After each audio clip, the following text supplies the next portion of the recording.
In May of 2009, we learned of a terrific opportunity that was part of the Obama administration's federal stimulus package through the National Institutes of Health, through NIH, to apply for some supplemental funding for our original grant that we could use to bring in teachers, high school teachers, and undergraduate students to do summer research fellowships here at Northwestern as part of the Oncofertility consortium, and allow them to come into Dr. Teresa Woodruff's lab and engage in hands-on research with her and her team there.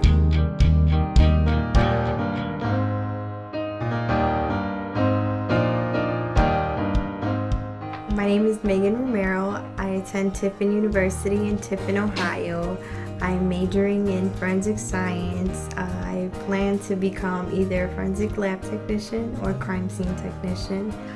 I actually enjoyed watching CSI and Forensic Files and Law and Order and shows like that, and my science teacher in 7th grade influenced me and tried to encourage me to apply to a science program at the University of Miami dealing with forensic pathology and investigations. So I applied and I got a scholarship to go, and I did the 2-week program, and I knew from that experience that I did want to do something in the field of forensics. I actually hope to be working in a lab soon, so I know that I'm gonna have to be doing a lot of lab hours and things of that nature, and I hope to get that experience here. That way I'll be one step ahead of everyone else.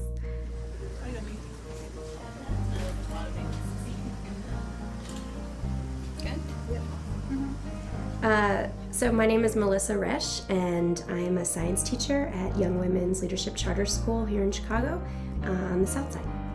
Well, I loved science ever since I was in elementary school. In high school, I was really lucky to have very gifted science teachers who always made me excited to learn about it. So the more I studied, the more I wanted to know, and that went into college as well. I find science to be the most engaging subject in secondary school. It's very hands-on, so it speaks to kinesthetic learners. It employs math, and so it builds strength in math, and gives a platform, a foundation for math as well. And it helps explain the world around them. Students have so many misconceptions, so when they're in a science classroom, they can kind of start to understand what's going on. It's really powerful for them. Bromine. Oh yeah, I remember. Because when we add the bromine in it, and if it's still hot, it vaporizes. And hi, my name is Ashley McKinney. I attend Hampton University in Hampton, Virginia. My major is biology. After college, I plan to go to med school to become a doctor. In my family, it's a lot of medical issues. So after seeing them, hurting and, in pain and all that, it led me to science. So I feel really honored to be picked to do this program. And I hope to learn a lot of new things, because in medical school, I'm sure I have to do a lot of lab research and stuff. So this is better for me for the future to, prepare myself. I'm currently the science department chair up at Lakes High School, and I'm working to develop a new kind of cutting-edge biology curriculum for our district. So I think that what's neat about the program is you get to work with researchers and see aspects of doing biological research that's atypical for a high school classroom. So learn skills, learn content, learn thinking that might be overlooked in a typical high school curriculum. It's been 10 years or more since I've been in an undergraduate laboratory classroom, and things in science change. It's a dynamic subject, and so the skills change, the research change, the ideas develop. And I think taking this time in the summer to come back and do research and try to understand what the research scientists here at Northwestern are doing, the kind of skills they're doing, the problem solving they do, the thinking they do, I think that it's new and different and refreshing. And I think there's biotechnology skills that we're developing that are atypical, that have been developed recently, that can be translated in a high school classroom but weren't available 10, 15 years ago.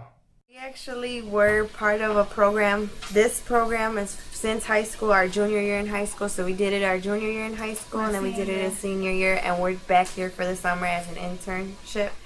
The Oncofertility Saturday Academy, which we also refer to as OSA, has been running now for 3 or 4 years and has really had a tremendous impact on the girls from Young Women's Leadership Charter School and their families, quite frankly. And one of the things that we've always hoped to do is to find ways to further strengthen that program and strengthen the learning that the girls get out of it, but also to find ways to bring the magic of that program, of that sort of secret sauce, if you will, out to a broader audience of high school students and teachers, so that we could really share the excitement of this oncofertility research program that's going on and use it to get kids and teachers excited about science. The stimulus funding that we were able to receive really is allowing us to realize that goal by bringing these teachers in to work on work in the lab and then think about how to translate that experience in the lab into their regular high school classrooms. For me, it's been really great. I don't have as much lab experience, so being able to talk to scientists and talk about what they're doing and the timeline especially, and how they're attacking a problem and what they're looking for in terms of outcomes. That's been just a really cool opportunity, and especially to get my hands in and doing things I'd never done before and getting a sense of how actually difficult it is to do things like separate out follicles.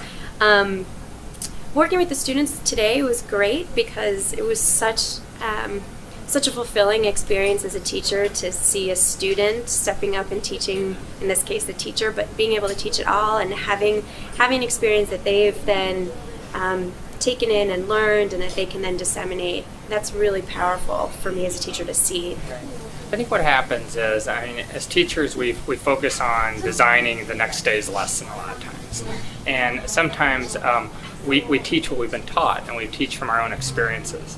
And so what happens when taking a summer experience like this is that you get a chance to see new skills, new context for those skills, and to talk to people who do this full time and say, okay, is there a more authentic experience that I should be offering my students?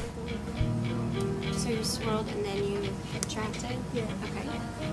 We get sort of a magical combination of really cutting edge and exciting scientific innovations and research and breakthrough together with the expertise that we bring in terms of how do we package that in a way that kids find motivating and that teachers can actually incorporate into their classroom, because it's often a pretty big gap between really high-end cutting-edge science and what students and teachers at a K-12 level can really master. And so we help to bridge that gap, preserving the sort of excitement of real-world science, but making it doable and digestible, if you will, at a K-12 level. So take your ovaries over and sit them by one of the scopes on the bench, and we'll come back to them in a little bit. Okay? Some days are challenging, some days, but every day is fun. We learn something new every day, and I am so excited when I see my girls getting into science and getting interested in science, and I really try to push them because we still have issues where scientists are often white men and I teach students of color. I especially try to push my students into chemistry, physics, engineering, because those are definitely underrepresented areas for women and for people of color. I just try to play up how interesting, how exciting, how hands-on science is, and how it keeps you excited about the world around you, and it helps you understand, and more than helping you to understand, it raises more questions. And I think it's that process of constantly asking why that keeps you interested in everything. I thought there would be a way that I could rejuvenate myself as an educator by doing some actual research in addition to the curriculum writing I was going to do. But without question, the summer kind of far surpassed all expectations. This was an honor and a privilege for me. I've grown as a person, as a science teacher. I couldn't have had a better summer.